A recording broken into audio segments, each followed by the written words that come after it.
우리가 살면서 결코 동의해서는 안 되지만 공감되는 면도 있기에 쉽게 이야기하는 표현 중에 하나가 있다면 사람 잘 변하지 않아, 이 표현입니다. 아마 오랜 사회생활을 통해서 공통적으로 경험한 일종의 교훈일 것입니다. 그래서 사람 고쳐 쓰는 거 아니다, 그런 말도 우리는 쉽게 합니다. 또 속담들이 있죠. 3살 버릇 80까지 간다. 늙은 말이 새 길을 배우랴, 이런 속담이 있는 것을 보면 이러한 사회적인 경험이 쌓여서 생겨난 속담일 것입니다. 근데 사람의 영혼을 다루는 목회를 감당하는 목사로서 사람이 잘 바뀌지 않는다는 말은 저에게는 허무한 감정을 줍니다. 그리고 실제로 목회 사역을 경험하면서 정말로 그래 보이는 일들을 만날 때 목사들은 낙심할 수밖에 없을 겁니다. 여러분, 근데 정말 사람이 잘 변하지 않는가요?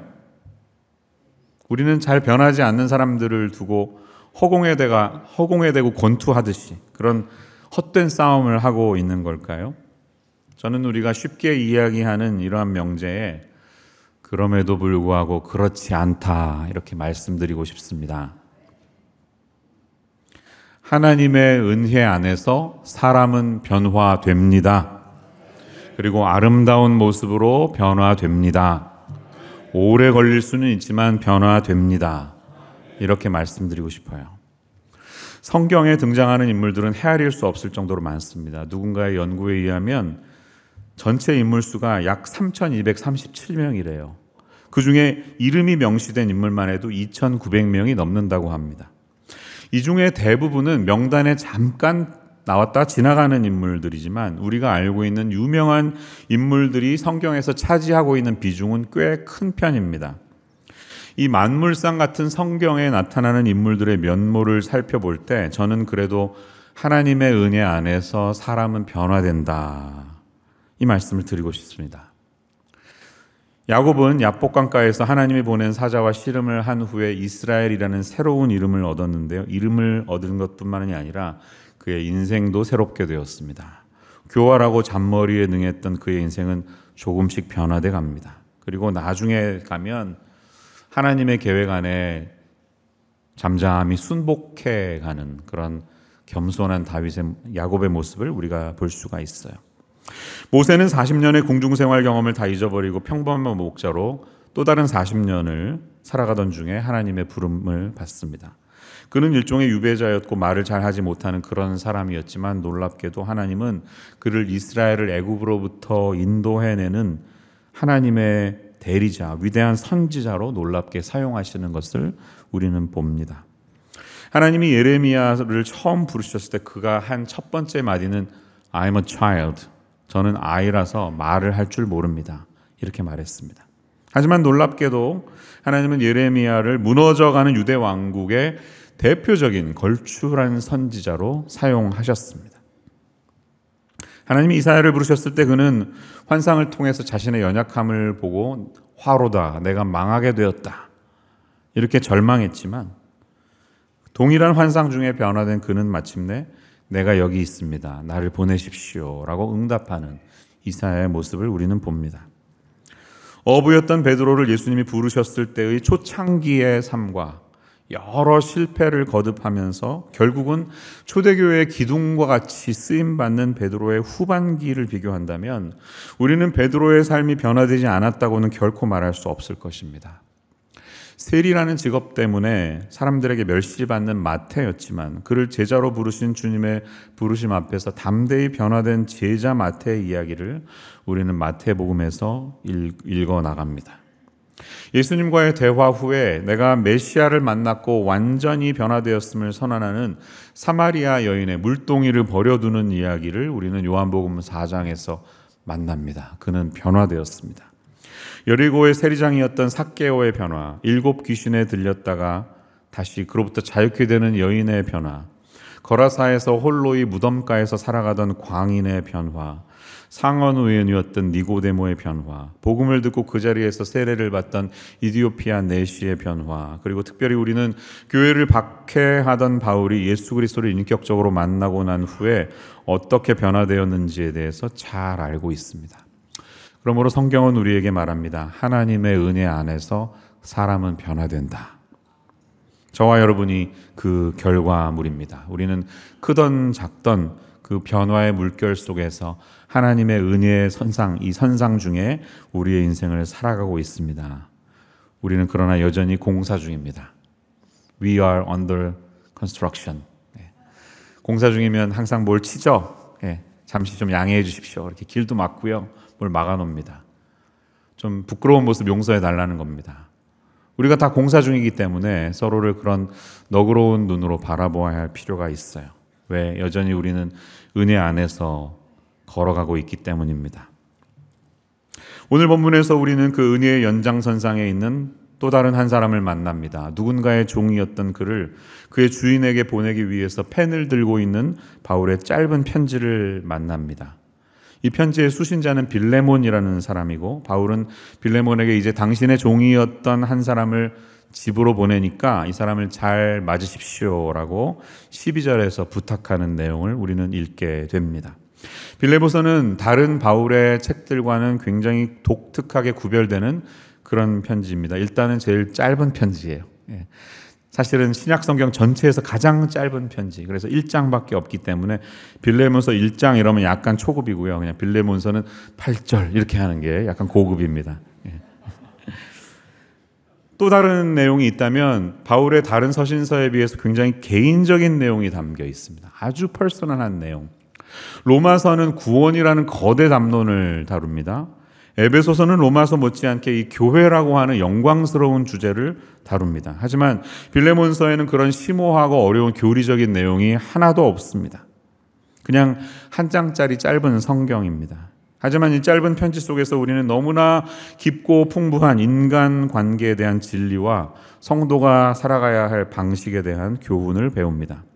이 편지는 빌레몬에게 쓴 개인적인 편지지만 잘 관찰해 보면 한 사람만을 위한 편지는 아닙니다. 2절에 따르면 빌레몬과 자매 앞비와 이 사람은 빌레몬의 아내일 가능성이 많은데요. 그리고 함께 병사된 아키뽀와 내 집에 있는 교회에 편지한다. The church in your house 라고 말하는, 우리가 흔히 가정교회라고 말하는 빌레몬의 가정교회에게 보낸 편지인 것을 볼 수가 있어요. 그래서 빌레몬서 끝으로 가면 인사를 하면서 우리 주 예수 그리스도의 은혜가 너희 심령과 함께 있다. 2인칭 복수를 쓰고 있습니다. 그러니까 한 사람에게만 쓴 것은 아니라 빌레몬의 공동체에게 쓴 편지인 것을 볼 수가 있어요. 빌레몬은 아마 집의 사이즈가 어느 정도 여유가 있어서 골로새 지역의 여러 성도님들과 함께 집에서 가정교회로 모이는 가정교회 지도자가 아니었을까 이렇게 추정할 수 있습니다. 우리가 가정교회로 모이는데요. 임마누엘 교회도 여러 가정교회들이 있습니다.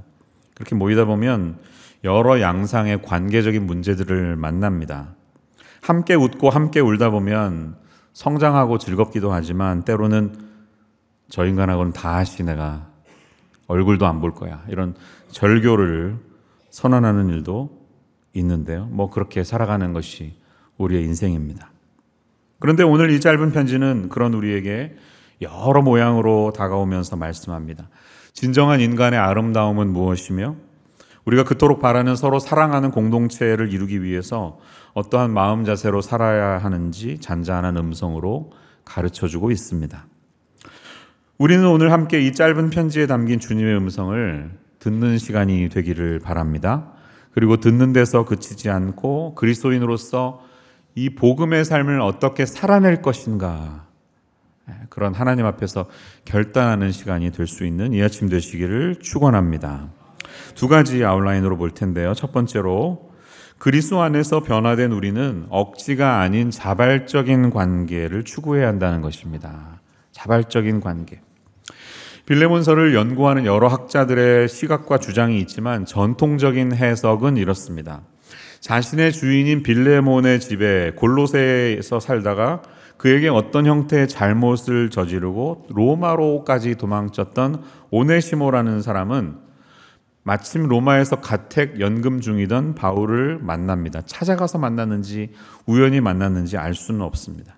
그리고 바울에게 복음을 듣고 주님을 영접한 후에 믿음이 성장하게 되는데 시간이 흘러서 이제 바울은 자기의 곁에서 조수 역할을 하는 그런 오네시모를 그의 주인인 빌레몬에게 다시 돌려보내야 되겠다고 마음 먹고 썼던 일종의 추천서가 바로 이 빌레몬서라는 편지입니다. 바울을 대신해서 골로새서를 전달하러 가는 두기고라는 사람이 있어요. 이 두기고와 함께 오네시모가 이제 골로새서와 빌레몬서 두 편지를 가지고 골로새에 있는 성도들에게 찾아갔다는 것을 우리가 볼 수가 있습니다. 그 내용은 골로새서 4장 7절에서 9절에서 발견되는데요. 이런 내용이 나옵니다. 두기고가 내 사정을 다 너희에게 알려주리니 그는 사랑받는 형제요 신실한 일꾼이요 주 안에서 함께 종이 된 자니라. 내가 그를 특별히 너희에게 보내는 것은 너희로 우리 사정을 알게 하고 너희 마음을 위로하게 하려 함이라. 신실하고 사랑을 받는 형제 오네시모를 함께 보내노니 그는 너희에게서 온 사람이라. 그들이 여기 일을 다 너희에게 알려주리라. 이렇게 말씀하고 있어요. 골로새 교회의 전도사, 담당 전도사라고 할 수 있는 에바브라는 사람이 있는데 에바브라가 바울이 있는 곳에까지 찾아와서 골로새 교회 이야기를 한 거예요. 이런 문제가 있습니다. 이야기를 듣고 내가 편지를 써야 되겠다 하고 쓴 게 골로새서거든요. 거기에는 그리스도의 우월하심에 대한 내용이 나오죠. 근데 그 편지를 보낼 뿐만 아니라 이 두기고가 이 편지를 가는데 그러지 말고 오네시모 같이 가라. 그리로 가라. 이 두 사람을 보내면서 교리적인 편지와 함께 개인적인 편지를 함께 전하고 있는 것이다. 이렇게 우리가 발견할 수 있는 것입니다. 바울과 오네시모 두 사람 사이에 그동안 무슨 일이 있었을까요? 이 자세한 정황을 우리가 미처 다 알 수는 없지만 바울과 오네시모는 이제 복음 안에서 서로가 뗄래야 뗄 수 없는 관계가 되었음을 발견할 수 있습니다. 10절은 이렇게 말합니다. 갇힌 중에서 낳은 아들 오네시모를 위하여 내게 간구하노라. 이렇게 말합니다. 자, 오네시모의 주인인 빌레몬에게 편지를 쓰면서 바울은 그 당시 사회에서 가장 미천한 신분이라고 할 수 있는 노예인 오네시모를 갇힌 중에서 낳은 아들이라고 부르고 있습니다. 여러분, 바울은 복음을 전하는 사람이었습니다. 복음을 전하면서 3번씩이나 아주 긴 여행을 했던 사람인데 그 중에 만난 사람이 얼마나 많을까요? 굉장히 많은 사람을 만났겠죠. 수많은 사람들이 그와 대화하면서 복음을 듣고 예수님을 만났을 것입니다. 영접했을 것입니다. 그런데 바울이 만났던 이 수많은 사람 가운데 그가 남긴 13권의 서신서 가운데 아들이라고 불렀던 사람은 오네시모, 디모데, 디도 3명밖에는 없습니다. 딱 3명이에요. 오네시모가 골로새에서 로마까지 1200km 넘는 거리를 왜 도망치다시피 갔는지 정확히는 모르지만 이 문제 많은 피하고 싶은 한 노예를 만나서 그를 사랑으로 품고 양육해서 이제는 아들이라고까지 부르는 바울의 심정을 우리가 어떻게 다 알겠습니까? 분명히 그 이유는 복음 때문이었을 것입니다. 기독교가 가지고 있는 힘은 이런 것입니다. 과거의 신분은 눈 녹듯이 녹아내립니다. 왜? 그 사람은 그리스도 안에서 새 사람이 되었기 때문이에요. 문제가 생겨서 도망친 노예 오네시모의 과거는 이제 더 이상 바울에게는 문제가 되지 않습니다. 그리고 그는 이제 바울이 양육한 그의 영적인 아들이 되어 있습니다. 바울이 양육했던 사람은 오네시모뿐만이 아니라 이 편지를 받는 빌레몬 역시 바울에게 영향을 받은 사람이에요. 정확히는 모르지만 에바브라가 에베소 쪽에 왔을 때 빌레몬도 함께 따라와서 에베소에서 사역할 때 복음을 듣고 골로새로 가서 교회를 개척하지 않았나 학자들은 그렇게 말합니다. 그러니까 빌레몬은 바울을 통해 복음을 받았고 바울을 통해 양육되었던 그런 바울이 그의 멘토였음을 알 수가 있습니다. 그러니까 바울은 그에게 하늘과 같은 존재일 것입니다. 그들에게는 나이 차이도 꽤 있었습니다. 9절을 보면 나이가 많은 나 바울은, 그러니까 자기보다 훨씬 어린 것을, 빌레몬이 나이가 어리다는 것을 강조하고 있죠. 또 19절을 보면 그에게 여러 가지 모습으로 영향을 끼쳤기 때문에 네가 나한테 빚진 게 있다. 영적인 신세를 진 거죠. 그래서 내 자신이 내게 빚진 것은 내가 말하지 아니하노라. 이런 말을 하는 거 보면 분명히 빌레몬에게 바울은 높은 존재, 받들어야 되는 존재인데 그럼에도 불구하고 바울은 전혀 강압적인 태도나 어투로 빌레몬에게 접근하고 있지 않습니다. 부드럽게 예를 갖춰서 그의 마음을 따뜻하게 만들어주고 있습니다. 우리가 읽진 않았지만 4절부터 7절의 내용은 빌레몬에 대한 감사와 그의 믿음을 칭찬하는 바울의 모습을 볼 수가 있어요. 한번 싹 보세요. 내가 항상 하나님께 감사하고 기도할 때 여러분 당신에 대해 말하는 것은 모든 성도에 대한 당신의 사랑과 믿음이 있음을 제가 듣습니다. 이렇게 해서 당신의 믿음의 교제가 우리 가운데 있는 선을 알게 하고 예수님께 이르도록 역사하고 있습니다. 형제여, 성도들의 마음이 당신으로 말미암아서 평안함을 얻었으니 내가 당신의 사랑으로 많은 기쁨과 위로를 받았습니다. 이렇게 그의 마음을 북돋아주고 있습니다. 그래서 그가 들은 모든 좋은 소식들을 가감없이 전한 다음에 조금은 어려울 수 있는 부탁을 하는 바울의 모습을 보는 거예요. 이게 바로 지혜이죠, 지혜. 사람을 다루는 지혜. 우리는 흔히 내가 누구에게 세례받았다, 아무개 목사에게 세례받았다, 누가 나의 멘토이다, 아무개 목자님 목장에서 내가 성장했다, 이런 말들을 쉽게 합니다. 네, 목자와 목원의 관계, 목사와 성도의 관계, 주일학교 선생님과 학생의 관계, 선교단체 간사와 제자의 관계는 굉장히 깊고 섬세한 것입니다. 평생을 갈 수 있는 그런 관계입니다. 그럴 때 얼마든지 우리는 자신의 영적인 우월감을 나타내려고 하면 할 수 있는 거예요. 내가 너보다 나이를 먹어도 이러면서, 내가 너보다 신앙생활을 얼마나, 내가 너보다 성경을 얼마나 다 읽었는데, 이렇게 하면서 그를 누를 수 있습니다. 그런데 그런 태도는 건강한 열매를 만들어내지 못합니다. 바울은 나이나 경력 같은 것으로 찍어 누르면서 명령하지 않고 오늘 설교 제목처럼 사랑으로서 간구한다, 이렇게 9절에서 말씀하고 있습니다. 커맨드하는 것과 어필은 다르죠. 명령하는 것과 부탁하는 것에는 차이가 있죠. 영적인 멘토의 입장에서 이것은 자신의 자존심을 깎아내리는 게 아닙니다. 그는 그리스도인 된 자신의 성숙함을 그의 언어와 자세로 잘 보여주고 있는 것이다, 이렇게 말할 수 있어요. 우리도 그렇게 해야 하는 것입니다. 우리 교회 가정교회는 평신도로서 임직받은 목자와 부목자들이 모든 사역을 다 합니다. 그들의 섬김으로 이루어지고 운영되고 있어요. 목사와 성도의 관계가 아니라 같은 성도 입장에서 누군가의 목자가 된다는 것은 결코 가벼운 직분이 아니죠. 그러면서도 영적인 권위와 카리스마가 있어야 목원들이 따를 것입니다. 이런 상황 속에 오늘 말씀은 우리에게 굉장히 큰 가르침을 줍니다. 가정교회 사역은 억지로 남을 찍어 눌러서 해서는 안 됩니다. 또 지나친 상급 제도를 이용해서 함부로 경쟁을 시켜서 열매를 만들어내서도 안 됩니다. 왜? 목장은 예수님의 머리 되심 안에 연결되어 있는 믿음의 공동체이며 교회이기 때문입니다.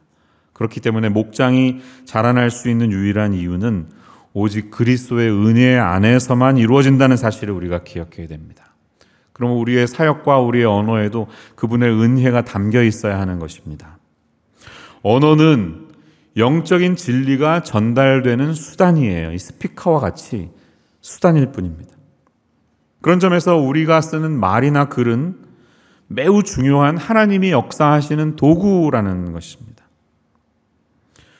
이제 그의 말년의 나이에 이른 바울은 굉장히 정돈되고 간결해진 모습으로 빌레몬이 어떻게 섬겨야 하는지에 대해 부드럽게 이야기하면서도 단호한 필체로 대하고 있는 그의 성숙함을 보시기를 바랍니다. 내가 선배 입장에서 이렇게 해라고 말할 수 있지만 14절을 보면 다만 내 승낙이 없이는 내가 아무것도 하기를 원하지 아니하노니 이는 너의 선한 일이 억지같이 되지 아니하고 자의로 되게 하려 함이라. 이렇게 접근하고 있는 것을 우리가 발견합니다. 한 사람의 영혼을 소중하게 여겨야 하는 우리 모두는 사람을 상대함에 있어서 우리의 혈기나 기질을 다스리고 이러한 태도로 접근해야 할 줄로 믿습니다. 지혜가 필요합니다. 21절에서 바울이 빌레몬을 어떻게 격려하는지 보십시오. 나는 내가 순종할 것을 확신함으로 내게 썼노라. 내가 말한 것보다 더 행할 줄을 아노라. 이 편지가 어려울 수 있지만 당연히 할 줄 알고 제가 써요. 그리고 제가 부탁한 것 그 이상으로 할 줄로 저는 믿습니다. 이렇게 해서 그의 마음에 원기를 북돋아주는 바울의 지혜를 우리가 배워야 합니다. 우리는 혈기나 기질이나 내 권위로 누군가를 누르기보다는 그리스도 안에서 성숙한 인격으로 정련된 언어를 통해 또 마음의 태도로 상대방을 상대해야 함을 성경은 우리에게 가르쳐주고 있습니다. 그런 분들 계시잖아요.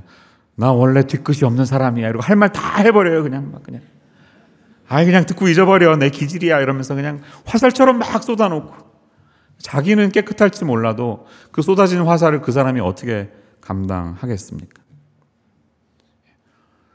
칼이 날카롭기 위해서는 칼집이 좋아야 하는 것처럼 우리의 그 정직한 마음도 언어에 잘 담겨야 하는 것입니다. 그리고 특별히 그 사람이 자발적으로 스스로 원동력을 불러일으키려고 하면 우리가 지혜를 가지고, 지혜의 언어를 가지고 상대방을 대할 수 있어야 한다는 사실이에요. 쉽지 않죠? 그러나 이 한 주간 동안 하나님 저에게 그 지혜를 주십시오. 누군가를 이끌 때 사랑의 언어로 접근할 수 있도록 함께 해주세요 라고 기도하며 나아갈 수 있는 우리 성도님들 모두가 되시기를 축원합니다. 두 번째 우리가 발견하는 교훈은 이것입니다. 그리스도 안에서 변화된 우리는 수직적인 관계를 넘어서 수평적인 연대를 추구해야 한다는 것이에요. 수평적인 연대. 바울과 오네시모가 나눈 영적인 교제와 깊은 관계를 통해서 이제 오네시모는 바울의 아들일, 또 바울은 그의 영적인 아버지일 뿐만이 아니라 영적으로 한 가족이 되었기 때문에 직업적으로는 빌레몬에게는 종이지만 너도 그를 영적인 형제로 대하라 하고 한 부탁을 우리는 16절 이하에서 보게 됩니다. 이후로는 종과 같이 대하지 아니하고 종 이상으로 사랑받는 형제로 둘 자라, 이렇게 바울이 부탁하고 있어요.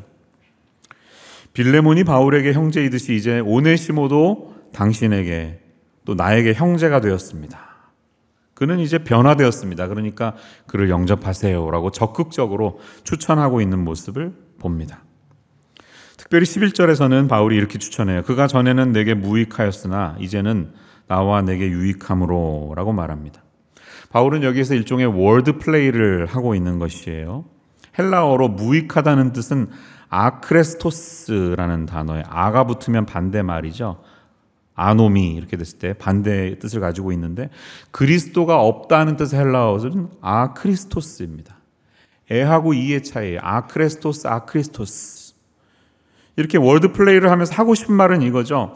그리스도가 없는 사람은 결국 바울의 눈에, 하나님의 눈에는 무익한 사람인데, 이제 그리스도를 온전히 만난 오네시모는 하나님 앞에서 더 이상 무익한 사람이 아니라 유익한 사람이 되었습니다. 사실 원래 그의 이름 오네시모라는 뜻 자체가 유익한이라는 뜻이에요. 그 이름처럼 정말 그렇게 사람이 되었습니다라고 그의 신분을 바꿔주는 바울의 모습을 발견해요.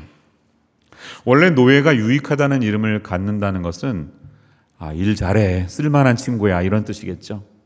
노예 집안에 태어나서 노예 아들로서 오네시모라는 이름을 갖게 된 일은 우리 집안을 위해 열심히 일하는 유익한 사람이 되라는 뜻으로 아마 그의 이름이 장명되었을 것입니다. 사실 1세기 로마에서 노예는 주인의 손에 쥐인 도구나 다름이 없었다고 합니다.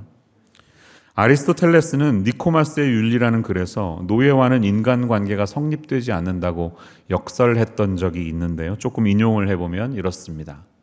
한번 올려주시죠.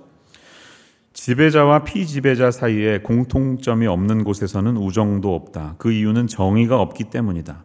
예를 들면 장인과 연장 사이에, 영혼과 몸 사이에, 주인과 노예 사이에는 전자가 후자를 사용해 유익을 얻을 뿐이다. 생명 없는 사물을 향해 우정이나 정의를 논할 수 없다. 노예는 살아있는 연장이고 연장은 생명이 없는 노예다. 라고 그 당시의 지성인이었던 아리스토텔레스는 말했습니다. 이게 당시 사람들의 가치관이었습니다. 그런데 이런 상황에서 바울은 오네시모를 가리켜서 그를 내 아들이다 라고 부른 사실과 동시에 그를 더 이상 너의 종과 같이 대하지 말고 종 이상으로 사랑받는 형제로 대하라는 이 부탁은 그 당대의 가치관으로 볼 때는 너무나도 혁명적인 발언이 아니겠습니까? 혁명적인 발언입니다. 그 어느 누구도 그렇게 말한 적이 없습니다. 그런데 바울의 마음은 거기에서 그치지 않습니다. 12절로 가면 그는 아주 독특한 표현을 하고 있습니다. 12절, 내게 그를 돌려보내노니 그는 내 신복이라. It's my very heart. 영어로 이렇게 표현했어요.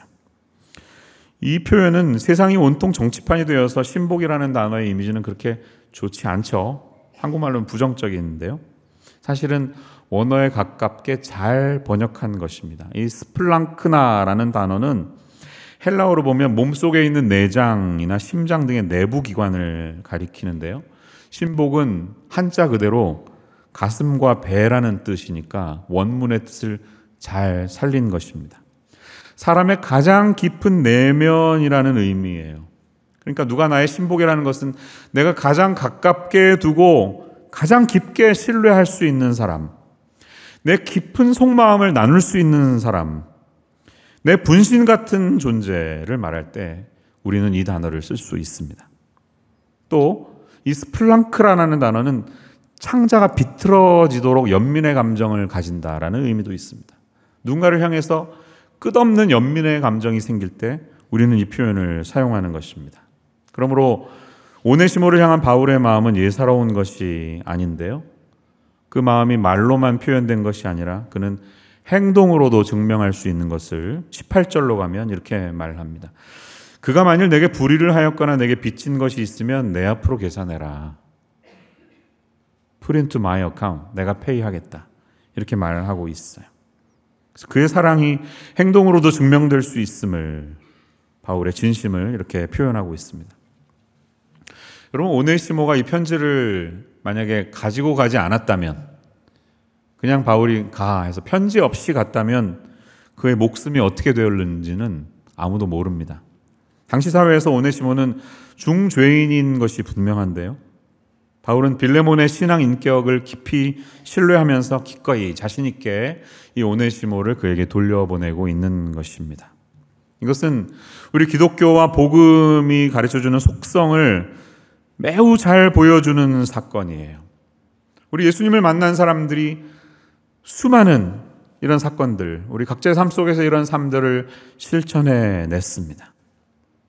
예수님 때문에 누군가를 품고 용서하고 회복시키는 일들이 우리 인생 가운데 일어났습니다. 빌레몬에게 오네시모를 다시 돌려보내면서 바울이 뭘 기대했을까요? 이제 거듭나서 새 사람이 된 오네시모가 도망간 노예라는 그의 오명이 평생 따라붙지 않도록 이제 그거 좀 없애자. 진짜 용서해주고 그들의 관계가 회복되기를 바라는 마음이 왜 없었겠습니까?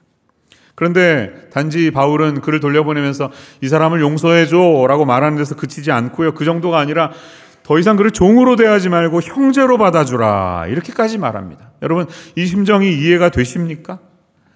계급 사회가 아닌 오늘 이 사회에서도요, 오네시모 같은 사람들이 내 주변에 있을 때 우리가 그런 사람을 용서해 주는 것은 쉽지 않습니다. 우리 집안이 망하도록 그냥 사기를 치고 도망간 사람은 자동 손절 아닙니까? 우리 집안의 원수가 되었는데요. 그런데 당시에 그 엄격한 계급 사회에서 빌레몬에게 오네시모를 돌려보내면서 서로에게 기대하는 게 무엇인지 한번 생각해 보세요.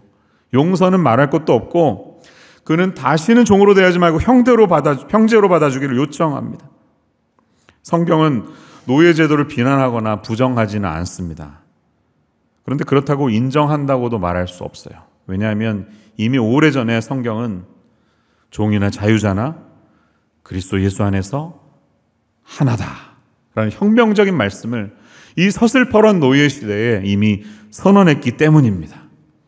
우리가 잘 아는 갈라디아서 3장 28절 말씀은 바울 서신에서 바울이 이렇게 말하죠. 함께 읽어볼까요? 시작.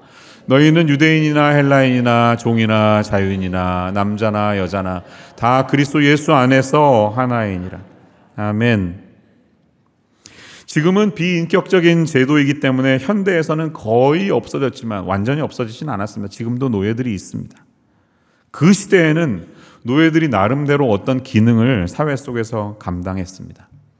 많게는 20%가 넘는 로마 제국의 구성원들이 노예들이었다고 합니다.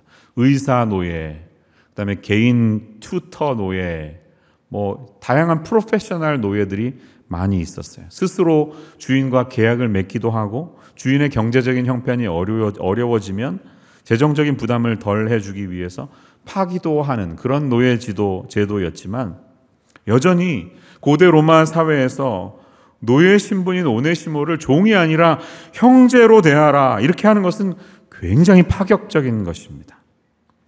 그런데 본문은 그냥 형제 정도가 아니라 17절로 가면 바울은 더 과격한 부탁을 하고 있어요. 그러므로 내가 나를 동역자로 알진대 그를 영접하기를 내게 하듯 하라 이렇게 말하고 있습니다. 바울이 얼마나 빌레몬에게 높은 존재입니까? 그런데 당신이 가장 존경하는 그러한 사람을 대하는 것처럼 오네시모를 그렇게 대하라. 한 걸음 더 나아가고 있는 것을 우리는 보게 되는 것이에요. 이게 결코 쉬운 일이 아닐 것입니다. 그 당시 사회로 보면요. 아니 21세기를 살아가는 우리에게는 쉽나요?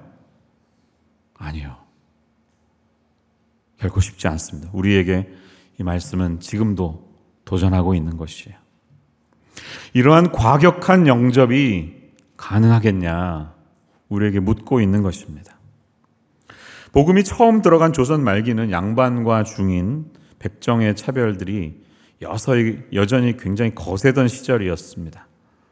그런데 복음이 가져온 이 자유함은 조선 사회를 잔잔히 뒤흔들고도 남는 그런 놀라운 것이었습니다. 양반과 천민이 같이 앉아서 예배드리는 것이 너무 불편해서 양반들끼리 조용히 따로 나가서 교회를 시작한 스토리들이 한국 교회 역사에 나옵니다. 대표적으로 곤단골 교회 같은 교회가 있는데요. 이 곤단골 교회 스토리를 제가 좀 전해드리려고 합니다.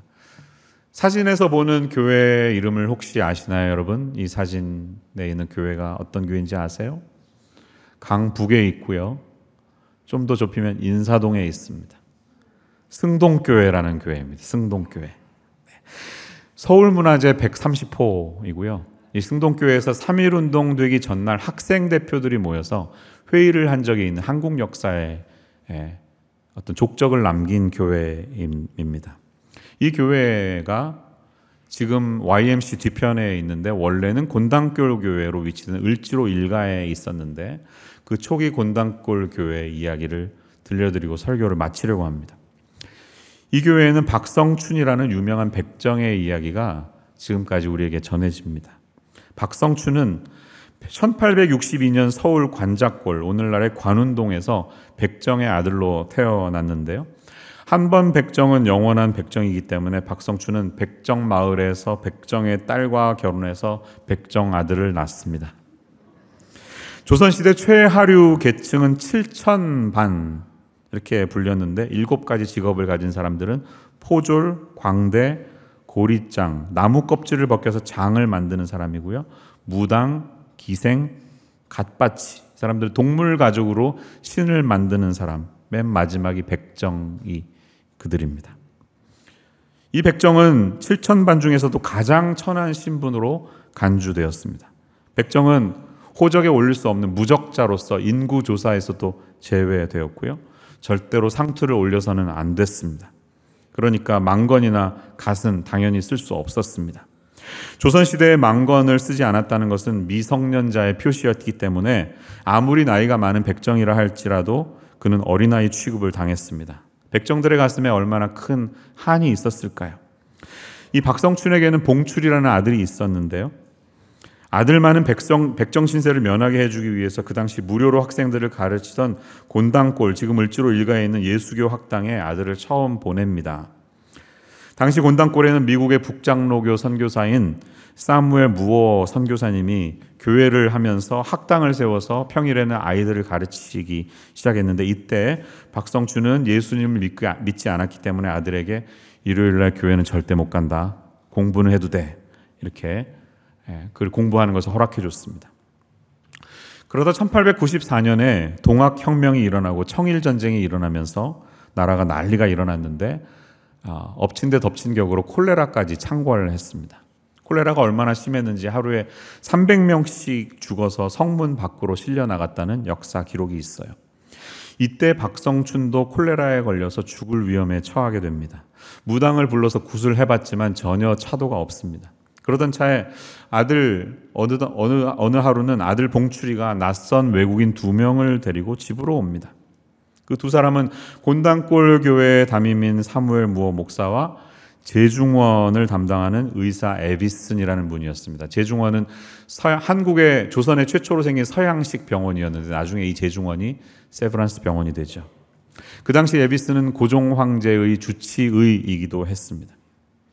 그런데 이 황제의 주치의가 인간 취급도 받지 못하던 백정 마을에 자기 손으로 들어와서 그의 몸에 손을 대면서 치료를 해주는 일에 너무나 감동을 받은 박성춘은 이제 아들 봉출이가 교회에 나가도록 허락을 하고 자신의 두 딸도 에비슨이 시작한 여학교로 보냅니다. 그리고 얼마 지나지 않아서 자기도 곤단골 교회에 출석하면서 1895년에는 드디어 세례를 받습니다.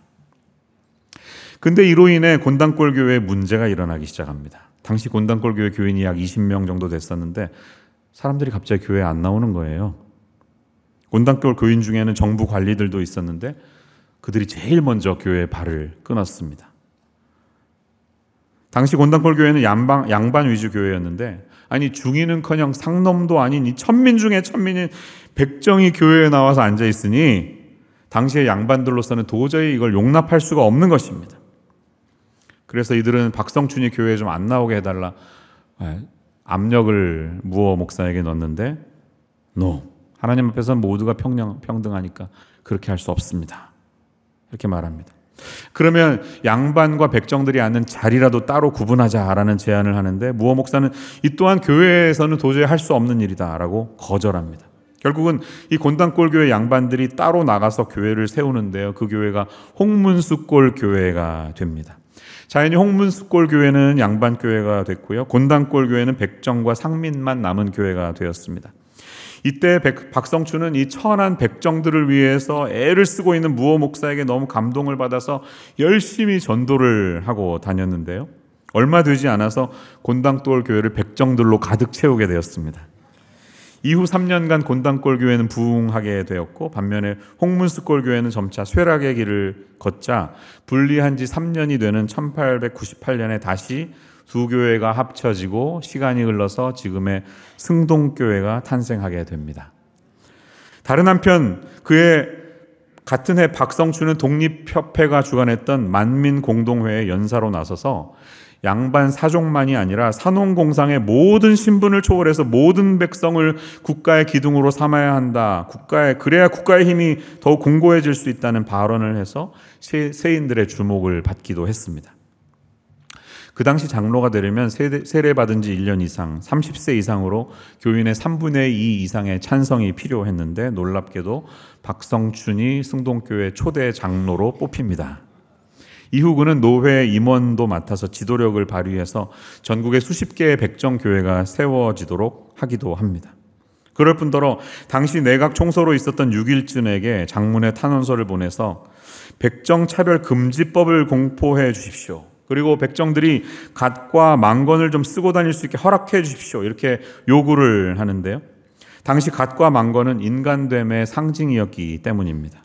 결국 그의 요구가 관철이 되어서 과거 500년 동안 한 번도 쓰지 못하던 망건과 갓을 제일 먼저 썼던 백정이 박성춘이 되었습니다. 그가 갓을 처음 쓰던 날 너무나 좋아가지고 그날 밤에 갓을 벗지 않고 잠을 잤다고 합니다. 당시 교회는 이렇게 사회의 차별을 깨는 진보와 해방의 선도적인 역할을 감당했던 것입니다. 어쩌면 이런 점들이 이 교회가 민중 속으로 파고들고 한반도 안에서 빠르게 성장하게 된 것임을 우리는 누구도 부인할 수 없을 것입니다. 그런데 더 놀라운 사실은 박성춘이 장로가 된 지 3년 후에 흥선대원군의 친척이면서 왕손이었던 이재형이라는 사람이 또 장로가 된 것입니다. 조선 역사에서는 도저히 상상할 수 없는 백정과 왕손이 동등한 입장의 당회원이 된 것이에요. 어쩌면 세계 역사에 또 일어날 수 없는 드문 일이 아니겠습니까?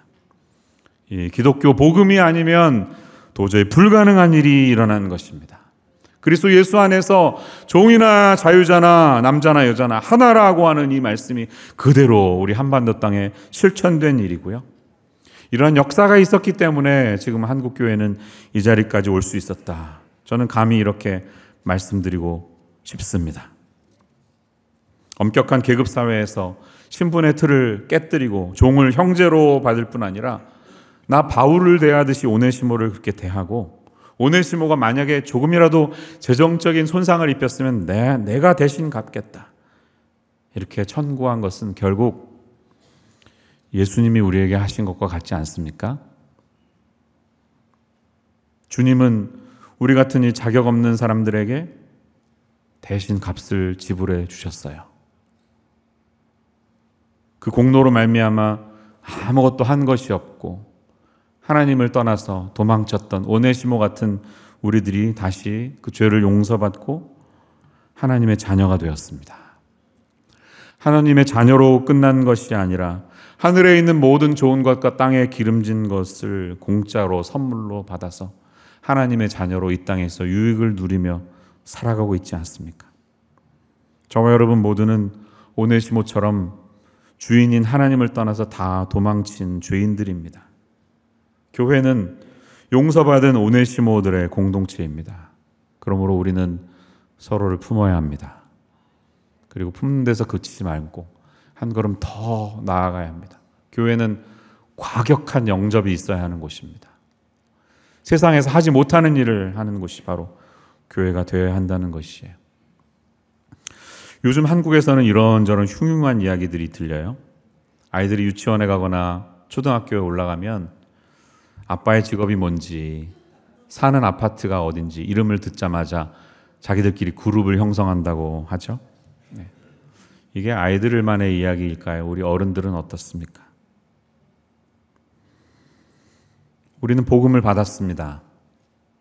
그리고 복음을 살아내야 하는 사람들입니다. 빌레몬서에서는 바울의 레파토리인 십자가와 부활 이야기가 적혀 있지 않아요. 왜 안 적혀 있을까요? 그는 삶으로 십자가와 부활을 살아냈기 때문입니다. 오늘도 우리가 그렇게 살아내도록 이 짧은 편지는 우리에게 도전하고 있어요. 이 도전을 저와 여러분의 마음에 품는 이 시간 되시기를 주님의 이름으로 축원합니다. 기도하겠습니다. 형제여, 나로 주 안에서 너로 말미암아 기쁨을 얻게 하고 내 마음이 그리스도 안에서 평안하게 하라. 주님의 평안이 우리 가운데 있기에 세상이 감당하지 못하는 과격한 사랑, 과격한 영접을 할 수 있는 이 사랑의 모습을 봅니다. 주님, 우리에게도 동일한 마음 주셔서 성령께서 저희를 변화시키시고 감화시키셔서 이 그리스도의 사랑이 이 드라이하고 또 한 만큼만 대접을 받는 이 실리콘밸리 지역에서 이 과격한 영접과 과격한 사랑을 감당해내는 우리 성도님들의 사랑으로 세상이 변화되는 일들을 보게 하여 주시옵소서. 예수님의 이름으로 기도합니다.